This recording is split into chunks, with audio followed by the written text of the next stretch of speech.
Hi everyone, Stephen Gordon here again, and this is Bunkers for Dummies Part 2. And this one goes out to Fred Welsh.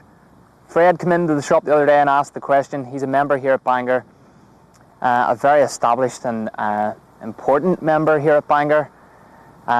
He asked the question, how do you get out of fairway bunkers? He's having trouble out of fairway bunkers.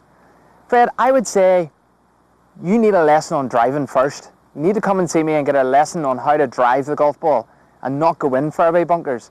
But let's say on the odd occasion you do go in. What do you need to do? Well, the first thing, you've got to consider a couple of factors. Number one is how the ball is lying in the bunker. If it's sat up on top of the sand, that's great, you've got your options. But if it's a bad lie, then it may not always be the best option to try and move it forward towards the green. It may be a case that it's got to go out sideways, somewhere where you're not playing the next shot in the bunker again. The next thing you've got to evaluate is how much of a lip do I have to go over? And am I confident enough that whatever club it is that I pick, is it going to get up over that lip? And don't be picking a club that you are in doubt over whether it's going to go over the lip. Make sure you take that little bit extra loft and get it out of the bunker first and get it advanced up towards the green, if not on the green. But a couple of quick tips in terms of how to play them. Number one, I've got a wedge here. I've only got maybe like 80 yards to the green from here, so I've got a sand wedge in my hands.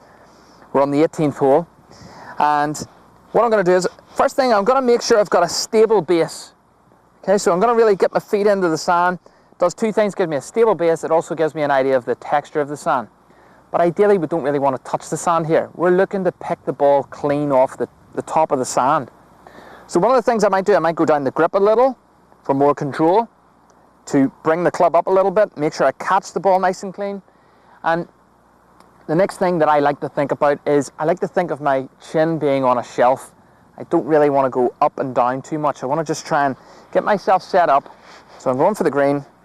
I try and keep my height and just make a good swing on it.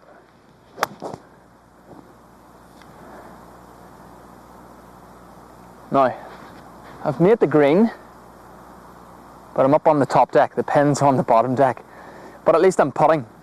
Now, let's say if we're further up the bunker, even here, I'm confident that I can get my wedge out of here, but not everybody would be. So it may be a case from this close to the lip, play it back out onto the fairway, or over this hill onto the fairway over the other side.